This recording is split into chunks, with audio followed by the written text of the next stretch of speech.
আসসালামু আলাইকুম। আজকে আমরা পড়ব ইসলামের ইতিহাস ও সংস্কৃতির প্রথম পত্রের প্রথম অধ্যায়ে কিছু জ্ঞানমূলক প্রশ্ন উত্তর। প্যাপিরাস কি? প্যাপিরাস হলো নীল নদের তীরে জন্ম নেওয়া নলখগড়া জাতীয় এক ধরনের গাছ বা উদ্ভিদ, যা দিয়ে মিশরীয়রা কাগজ আবিষ্কার করে। মালা কি? মালা হলো প্রাক ইসলামী আরবের একটি রাজনৈতিক সংগঠন বা মন্ত্রণা সভা। কোন শব্দ থেকে ব্যাবিলন শব্দের উৎপত্তি?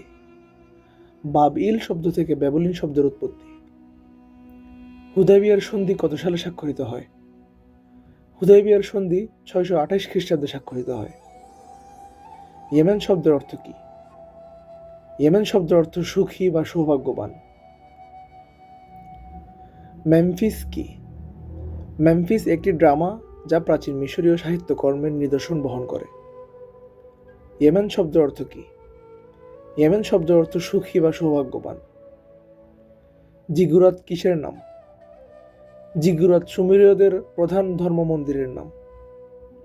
আইয়ামে জাহিলিয়া শব্দের অর্থ কি? আইয়ামে জাহিলিয়া শব্দের অর্থ অজ্ঞতার যুগ। আসাদুল্লাহ কোন খলিফার উপাধি?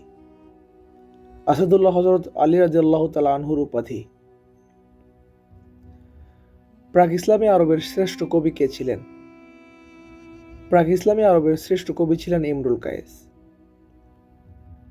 জাজিরা অর্থ কি? জাজিরা অর্থ দ্বীপ বা উপদ্বীপ।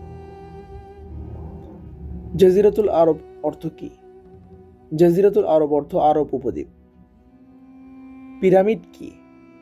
মিশরীয়দের নির্মিত পাথরের তৈরি ত্রিভুজাকৃতির অনেক উঁচু সমাধিসৌধ হল পিরামিড।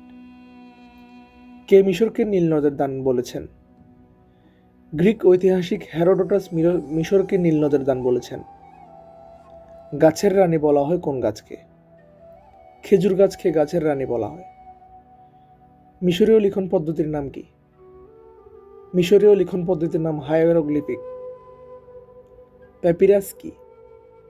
প্যাপিরাস হল নীল নদের তীরে জন্মানো নলখগড়া জাতীয় এক ধরনের ঘাস বা উদ্ভিদ, যা দিয়ে মিশরীয়রা কাগজ তৈরি করত। ইতিহাসের জনক কে? ইতিহাসের জনক গ্রিক ঐতিহাসিক হেরোডোটাস। মালা আল মালা কি?